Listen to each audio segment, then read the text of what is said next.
اعوذ باللہ من الشیطان الرجیم بسم اللہ الرحمن الرحیم نحمدہ ونصلی علی رسولہ الکریم اما بعد فاعوذ باللہ من الشیطان الرجیم بسم اللہ الرحمن الرحیم۔ اس ویڈیو کے اندر ایک مسئلے کی وضاحت اور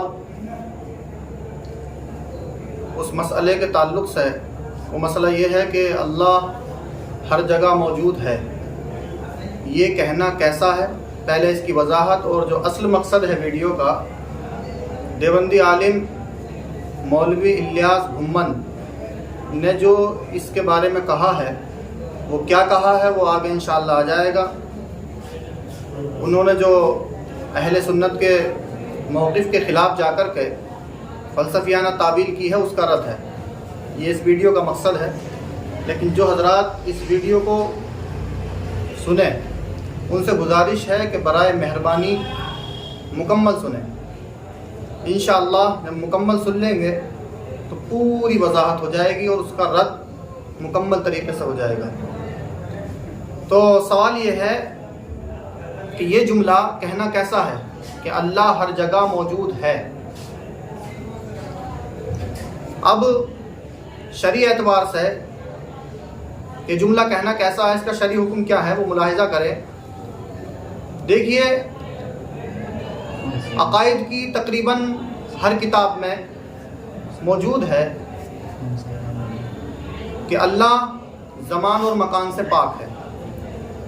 جو درس نظامی کے نصاب میں شامل کتاب شرح عقائد میں بھی ہے کہ لا یتمکن فی المکان ولا یجری علیہ زمان، اور الاقتصاد فی الاعتقاد میں امام غزالی بھی فرماتے ہیں اللہ تعالیٰ لیس فی مکان۔ امام رازی نے تفسیر رازی میں تفسیر کبیر کے نام سے جو مشہور ہے اس میں بھی وَإِذَا سَأَلَكَ عِبَادِي عَنِّي فَإِنِّي قَرِيب کے تحت اس آیت کریمہ کے تحت وضاحت کی ہے۔ عقائد کی تقریباً جو علم کلام سے لوگ تعلق رکھتے ہیں اور علم کلام پڑھتے ہیں پڑھاتے ہیں وہ سب جانتے ہیں کہ اللہ زمان اور مکان سے پاک ہے۔ اب مکان میں ماننے کی صورت میں کیا خرابی لازم آئے گی وہ ایک تفصیلی گفتگو ہے۔ الاقتصاد فی الاعتقاد میں بھی اور امام رازی نے تفسیر کبیر میں جو خرابیاں گنائی ہیں، شرح عقائد میں جو خرابیاں ہیں وہ سب اپنی جگہ موجود ہیں، وہ ایک تفصیلی موضوع ہے۔ بہرحال چونکہ یہ علم کلام پڑھنے پڑھانے والوں کے لیے بدیہی بات ہے، بلکہ بدیہی اولی بات ہے، جو بدیہی کا پہلا درجہ ہے کہ اللہ تعالیٰ مکان سے پاک ہے۔ تو یہ تو کنفرم ہے اللہ تعالیٰ مکان سے پاک ہے، اس پر گفتگو کرنے کی ضرورت نہیں، نہ اس ویڈیو کا مقصد ہے۔ لیکن اس پر سوال یہ ہوتا ہے کہ جب اللہ تعالیٰ مکان سے پاک ہے تو وہ آیت کریمہ جو مکان پر ہونے پر دلالت کرتی ہیں یا وہ احادیث جو اللہ کے مکان میں ہونے پر دلالت کرتی ہیں ان کا مطلب کیا ہوگا؟ الاقتصاد فی الاعتقاد میں جو میرے سامنے اس وقت موجود ہے اس میں امام غزالی نے اس سوال کو لکھا کہ جب حالت یہ ہے کہ اللہ تعالیٰ مکان سے پاک ہے تو فَكَيْفَ نُفَسِّرُ إِذَنْ الْآيَاتِ التَّالِيَةَ وَالْأَحَادِيثِ الآیات التالیہ والحدیث، تو ہم کیسے تفسیر کریں گے ان آیات کی اور ان احادیث کی جو اس وقت تلاوت کی جاتی ہیں؟ مثال کے طور پر الرحمن علی العرش استویٰ کہ رحمان نے عرش پر استوا فرمایا، یا ما یکون من نجویٰ ثلاثۃ الا هو رابعهم ولا خمسۃ الا هو سادسهم، یہ آیت کریمہ ہے۔ اس میں آگے جا کر کے وَهُوَ مَعَكُمْ أَيْنَمَا كُنتُمْ کہ اللہ تمہارے ساتھ ہے جہاں بھی تم ہو۔ پورا ترجمہ یہ ہے کہ کوئی آج 3 آدمی کا مشورہ نہیں ہوتا مگر چوتھا وہاں پر اللہ رب العزت ہوتا ہے، 5 کا نہیں ہوتا، چھٹا اللہ تعالیٰ ہوتا ہے۔ اس طرح وَهُوَ مَعَكُمْ أَيْنَمَا كُنتُمْ، اور وہ تمہارے ساتھ ہوتا ہے جہاں بھی تم ہو۔ اور بھی آیتیں ہیں، حدیث پاک بھی ہے کہ يُنَزِّلُ اللَّهُ كُلَّ لَيْلَةٍ إِلَى السَّمَاءِ الدُّنْيَا کہ اللہ نزول فرماتا ہے ہر رات آسمان دنیا کی طرف۔ تو بہرحال یہ آیت کریمہ ہے، یا وَإِذَا سَأَلَكَ عِبَادِي عَنِّي فَإِنِّي قَرِيب کہ میرے بندے میرے بارے میں سوال کرتے ہیں کہ میں کہاں پر ہوں، میرے بارے میں پوچھتے ہیں تو فَإِنِّي قَرِيب میں قریب ہوں۔ اب دیکھیے یا ضمیر ذات ہے، ہوا ضمیر وَهُوَ مَعَكُمْ أَيْنَمَا كُنتُمْ میں ہوا ضمیر ذات ہے۔ تو اب اللہ کے بارے میں پوچھ رہے ہیں، وہ بتایا گیا کہ جہاں تم ہو اللہ وہاں ہر جگہ تمہارے ساتھ ہے۔ تو یہ جو آیات ہیں احادیث ہیں، ان احادیث سے ثابت ہوتا ہے کہ اللہ مکان میں ہے۔ تو امام غزالی الاقتصاد فی الاعتقاد میں دعوی ثامنہ ہے، 8واں دعویٰ ہے قطب اول کا، اس میں فرماتے ہیں دیکھیے جن آیتوں میں مکان ثابت ہوتا ہے یا احادیث مبارکہ میں، ان میں اہل سنت کے دو گروہ ہیں۔ اہل سنت کی رائے یہ ہے کہ ایک تو متقدمین کا مسلک ہے، متقدمین نے کہا ہے اس بارے میں، جو سلف کا مذہب ہے، کہ اس میں تفویض کا مذہب ہے۔ تفویض کا مطلب اللہ کے سپرد ہے، اس کی مراد اللہ اور اس کے رسول بہتر جانتے ہیں، یہ متشابہات میں چلا جاتا ہے متقدمین کے نزدیک۔ اور رہے متاخرین تو وہ اس میں تعویل کرتے ہیں، لیکن یقین کے درجے میں تعویل نہیں کرتے، جیسے کہ اس آیت میں تعویل کی الرحمن علی العرش استویٰ، مفسرین نے یہ تعویل کی کہ اس کا مطلب یہ ہے کہ اللہ رحمان نے عرش پر استوا فرمایا، مطلب یہ ہے کہ اس نے اپنی قدرت سے غلبہ فرمایا آسمان پر۔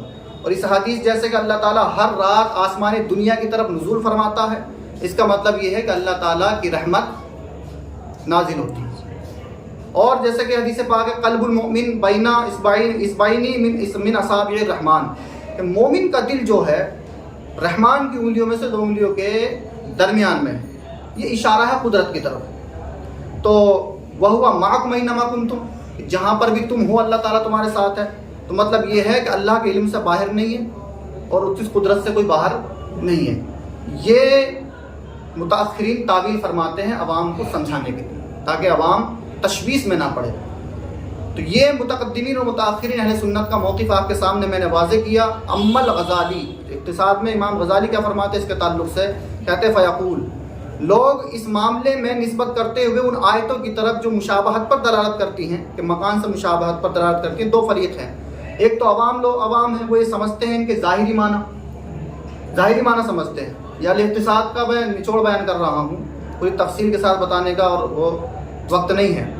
اور جو علماء ہیں وہ ان آیات میں سمجھتے ہیں کہ اللہ رب العزت نے مجازن ایسا کہا ہے، استعارہ استعمال کیا ہے ان آیت کے اندر، یہ ذہنوں کے قریب کرنے کے لیے، سمجھانے کے لیے، اور ان کی تعویل کی جائے گی اور تفسیر کی جائے گی جو اللہ کی شان کے لائق ہے عقیدے کی سلامتی کے ساتھ۔ یہ متاخرین کا موقف ہے۔ بہرحال جو لوگ اس سے وابستہ ہیں وہ خوب جانتے ہیں کہ متاخرین نے تعویل کی ہے کہ اللہ تعالیٰ ہر جگہ موجود ہے باعتبار علم اور قدرت کے، یہ تعویل کی ہے باعتبار علم اور قدرت۔ تو خلاصہ یہ ہوا، اس سوال کا جواب یہ ہوا کہ اگر کوئی پوچھے کہ یہ جملہ کہنا کیسا ہے کہ اللہ ہر جگہ موجود ہے، تو جواب دیا جائے گا عقیدے کی سلامتی اس میں ہے، عوام کو سمجھانے کے لیے کہ اللہ تعالیٰ ہر جگہ موجود ہے باعتبار علم اور قدرت کے، کوئی چیز اس کے علم سے باہر نہیں، اس کی قدرت سے باہر نہیں۔ جیسے کہ اور آیتوں میں بھی اس طرف اشارہ ہے، وَأَنَّ اللَّهَ قَدْ أَحَاطَ بِكُلِّ شَيْءٍ عِلْمًا، کہ اللہ تعالیٰ نے ہر چیز کا احاطہ علم کے اعتبار سے کیا ہے۔ تو یہ بات ظاہر ہو گئی علماء اہل سنت کے کتابوں سے، الاقتصاد فی الاعتقاد ہے، اور امام غزالی کی جو تفسیر رازی ہے، میں نے اس کا ایک پرنٹ آؤٹ کروا رکھا ہے، اس آیت کریمہ کے تحت امام رازی نے جو لکھا ہے وہ انہوں نے بہت لمبی بحث کی ہے، اور آخر میں انہوں نے یہی کہا ہے اس آیت کے تحت وَإِذَا سَأَلَكَ عِبَادِي عَنِّي فَإِنِّي قَرِيبٌ، بالکل صاف طور پر صریح جزیہ موجود ہے، کہتے وَالْمُسْلِمُونَ يَقُولُونَ، مسلمان کہتے ہیں اِنَّهُ تَعَالَى بِكُلِّ مَكَانٍ، کہ اللہ تعالیٰ ہر جگہ ہے، ہر جگہ موجود ہے۔ تو مراد کیا ہوتا ہے؟ کہتے ہیں وَيُرِيدُونَ بِهِ التَّدْبِيرَ وَالْحِفْظَ وَالْحِرَاسَةَ، اس سے مراد کیا ہوتا ہے؟ تدبیر، حفاظت یعنی نگرانی، یہ مراد ہوتا ہے۔ مطلب اللہ تعالیٰ کی قدرت اور علم مراد ہوتا ہے کہ اللہ تعالیٰ کی علم اور قدرت سے کوئی چیز باہر نہیں۔ تو مسئلہ صاف ہو گیا۔ اگر کوئی پوچھے کہ یہ جملہ کہنا کیسا ہے، تو کہہ دیجئے علم و قدرت کے اعتبار سے اللہ ہر جگہ موجود ہے، لیکن اللہ تعالیٰ ذات کے اعتبار سے ہر جگہ موجود ہے، یہ درست نہیں ہے، اہل سنت کا موقف نہیں ہے۔ اگرچہ وَإِذَا سَأَلَكَ عِبَادِي عَنِّي، اس میں یا ضمیر ذات ہے، ذات کے بارے میں پوچھ رہے ہیں، اولا یہ ہے، تفسیر رازی میں بھی کہا ہے کہ اس کو ذات پر محمول کیا جائے، وَهُوَ مَعَكُمْ، یا ہوا ضمیر ذات پر دلالت کرتی ہے، ذات کی طرف راجع ہوتی ہے، ٹھیک ہے، تو پھر وہ متشابہات میں چلا جاتا ہے۔ یہ علماء اہل سنت کا موقف ہے، اور اس میں رازی اور غزالی جیسے لوگ موجود ہیں، سمجھے؟ تو اب میں اصل موضوع کی طرف آتا ہوں جو اس ویڈیو کا مقصد ہے، وہ یہ ہے کہ دیوبندی عالم مولوی الیاس گھمن، انہوں نے یہ کہا ہے، آپ یوٹیوب پر وہ ویڈیو دیکھ سکتے ہیں، اور کمنٹ سیشن میں وہ لنک اس کا دے دیا جائے گا اس ویڈیو کا۔ انہوں نے یہ کہا ہے کہ اللہ ہر جگہ موجود ہے باعتبار ذات کے، باعتبار ذات کے. اب مزے کی بات یہ ہے کہ اس پر دلیل نقلی کوئی نہیں ہے کہ جو رازی یا غزالی، امام غزالی وغیرہ یا امام رازی نے یا کسی اور عقائد کی کتاب سے انہوں نے دلیل دی ہو. بس ایک فلسفیانہ گفتگو ہے. میں انشاءاللہ اس فلسفی گفتگو کو اس انداز میں واضح کروں گا. ان کی بھی بات میں بولوں گا انہوں نے کیا کہا، پھر اس کا رد میں آپ کو کروں گا اور حق واضح ہو جائے گا. تو انہوں نے جو کہا ہے سمجھ رہے نا آپ لوگ، اللہ ہر جگہ موجود ہے. اہل سنت کا موقف یہ ہے جو متاخرین نے تعبیر کی ہے کہ ہر جگہ موجود ہے باعتبار علم اور قدرت کے. انہوں نے کیا کہا، اللہ کی ذات ہر جگہ موجود ہے. وہ یہ کہتے ہیں کہ لوگ جب یہ کہتے ہیں کہ اللہ ہر جگہ موجود ہے تو لوگ طرح طرح کے اعتراض کرتے ہیں. جی لیٹرین بھی ایک جگہ، ٹوائلٹ، اس میں بھی اللہ تعالیٰ موجود ہوگا. تو وہ اپنا آپ کو کہتے ہیں کہ مجھے اس بارے میں شرح صدر ہے. شرح میرا سینہ کھلا ہوا، بالکل جو آپ اعتراض کرو گے میں جواب دے دوں گا. تو ہم ان کا سینہ انشاءاللہ بند کر دیتے ہیں. ہاں وہ کھل گیا ہے. ہاں وہ موقف ہے نہیں اہل سنت کا. وہ فلسفیانہ ایک گفتگو ہے. اس فلسفیانہ گفتگو کو ذکر کرنے کے بعد میں اس کو بالکل ویسے ہی رد کر دوں گا. تو انہوں نے کیا کہا اس کو سمجھ لیجئے پہلے انہی کے انداز میں. انہوں نے یہ کہا ہے کہ دیکھیے لوگ یوں سمجھتے ہیں کہ اللہ ہر جگہ موجود ہے باعتبار ذات کے. تو اس میں خرابی آئے گی کہ لوگ ذات کا معنی جسم سمجھتے ہیں. ذات اور چیز ہے، جسم اور چیز ہے. چلیے اتنی بات ٹھیک ہے، ذات الگ چیز ہے اور جسم الگ چیز ہے. تو انہوں نے جو جواب دیا کہ دیکھیے اگر یہ کہا جائے کہ اللہ ہر جگہ موجود ہے باعتبار ذات کے، اس میں کوئی خرابی نہیں. کیسے؟ انہوں نے سمجھایا کیسے. انہوں نے کہا کہ ایک چیز کا جب جسم ہوتا ہے تو حکم اور ہوتا ہے، اور ایک چیز جس کا جسم نہیں ہوتا تو حکم اور ہوتا ہے. مثال انہوں نے دی کہ بھئی ایک پاکٹ والا قرآن جیب میں رکھ کر کے آپ لیٹرین میں جاتے ہیں، ٹوائلٹ میں جاتے ہیں، اور بندے کے ذہن میں فوراً اشکال آئے گا کہ بھئی بڑا بے ادب آدمی ہے، قرآن جیب میں رکھ کر کے بیت الخلا جاتا ہے، قرآن رکھ کے جانا چاہیے تھا. تو اس کو فوراً خیال آئے گا اور وہ قرآن نکال کر کے چومے گا. قرآن نکال کر کے چومے گا. لیکن ایک حافظ قرآن جب بیت الخلا جاتا ہے تو یہ اشکال کسی کے ذہن میں نہیں آتا ہے کیونکہ اس کا جسم نہیں ہے. تو پتہ چلا کہ جب ایک چیز کا جسم ہو حکم اور ہوتا ہے، اور جب جسم نہ ہو تو حکم اور ہوتا ہے. یہ مثال. اور آگے سمجھ لیجیے اور وضاحت کے لیے کہ کوئی بندہ کرسی پر بیٹھا ہو، کلام پاک مصحف شریف جسم والا ہے، وہ نیچے رکھا ہوا ہو، تو فوراً سب کے ذہن میں اشکال آئے گا یار عجیب بندہ ہے، دیکھو تو صحیح قرآن شریف نیچے رکھا اور اپنا کرسی پہ چڑھا بیٹھا ہے. ٹھیک ہے، کرسی پہ بیٹھا ہے تو کیونکہ اس کا جسم ہے. لیکن جب قرآن حافظ قرآن نیچے بیٹھے ہوں، کوئی ان کو پڑھانے والا استاد ہے، کوئی بھی اگر کرسی پر بیٹھا ہو تو کوئی اشکال نہیں آئے گا ذہن میں، کیونکہ جو حافظ قرآن ہے ان کے سینوں میں قرآن ہے، ان کے دل میں قرآن ہے، تو کوئی اشکال والی بات ہی نہیں ہے. سمجھ میں آ گئی بات. تو انہوں نے یہ سمجھایا کہ دیکھیے کہ جب جسم ہو ایک چیز کا تو حکم الگ ہوتا ہے، اور جب جسم نہ ہو تو حکم الگ ہوتا ہے بلا تمثیل. اس پر آ جائیے مسئلے پہ. تو کہا کہ عوام یا لوگ ذات کا معنی جسم سمجھتے ہیں، تو ان کو اشکال آتا ہے کہ اللہ ہر جگہ موجود ہے تو ٹوائلٹ میں بھی ہوگا، بیت الخلا میں بھی ہوگا، گندی جگہ میں بھی ہوگا معاذ اللہ، کیونکہ وہ ذات کا معنی جسم سمجھ رہے ہیں. ذات کا معنی جسم سمجھ رہے ہیں، حالانکہ ذات کا معنی جسم نہیں. اور اگر اللہ تعالیٰ کا، کیونکہ اس ذات کا وہ ذات ہے، اس کو جسم سے پاک ہے، لہٰذا اعتراض والی کوئی بات نہیں ہونی چاہیے. اس لیے یہ کہنا جملہ درست ہے کہ اللہ ہر جگہ موجود ہے باعتبار ذات کے. کیونکہ ابھی بتایا گیا اشکال جب ہوتا جبکہ جسم ہوتا، جب جسم ہے ہی نہیں تو اشکال والی کوئی بات. یہ فلسفیانہ گفتگو کی انہوں نے، اور بڑی عام آدمی دیکھے گا تو یہ اچھی لگ رہی ہے ذہن کو، ہے نا. اس میں مغالطہ کہاں دیا گیا ہے، ڈنڈی کہاں ماری گئی ہے. سمجھیے جو فلسفہ پڑھتے ہیں وہ آسانی سے سمجھ لیں گے. اس میں غلط یہ ہے، میں نے ابھی آپ کو بتایا رازی اور غزالی جیسے فقیہ اور مناظر اور متکلم 6 صدی ہجری کے مجدد متوفی 606 ہجری امام فخر الدین رازی، سب سے بڑی تفسیر کبیر، زبردست مکمل گفتگو اس پر انہوں نے فرمائی ہے. اور وہ صریح طور پر کہہ رہے ہیں کہ مسلمان یہ کہتے ہیں کہ اللہ تعالیٰ ہر جگہ موجود ہے، مراد علم و قدرت ہے، مراد علم و قدرت ہے. قرب مکانی مراد ہو ہی نہیں سکتا. وہ صاحب کہہ رہے ہیں قرب علمی اور قدرتی، باعتبار قدرت کے اور علم کے یہ مراد ہے.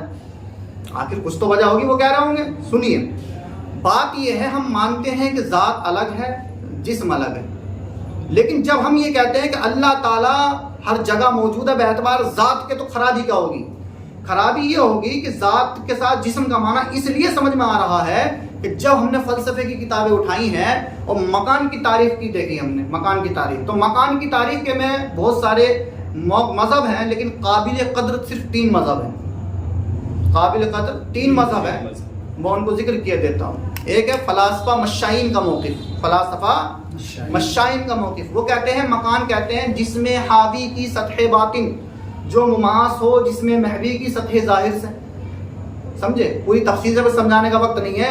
جس میں حاوی مکان ہے، جس میں حاوی کی سطح باطن جو مماس ہے جس میں محوی کی سطح ظاہر سے، اس کا نام مکان ہے۔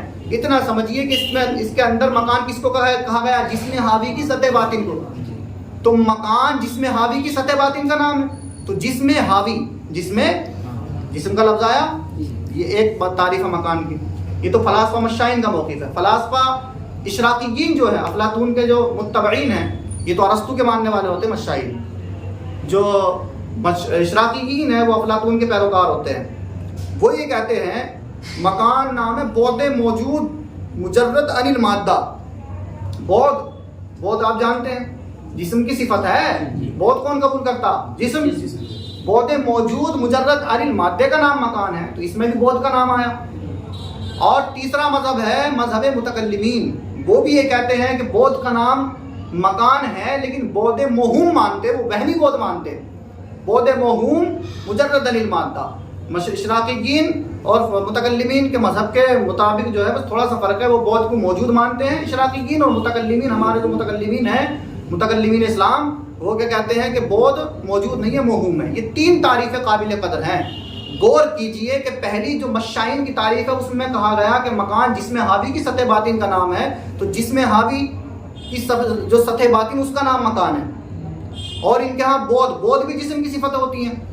تو بتانے کا مقصد یہ ہے کہ جب آپ مکان بولو گے، مکان، اور فلسفہ پڑھنے والے جانتے ہیں کہ یہ جو مکان ہے، جگہ، یہ جسم طبعی کے عواری ذات میں سے ہیں۔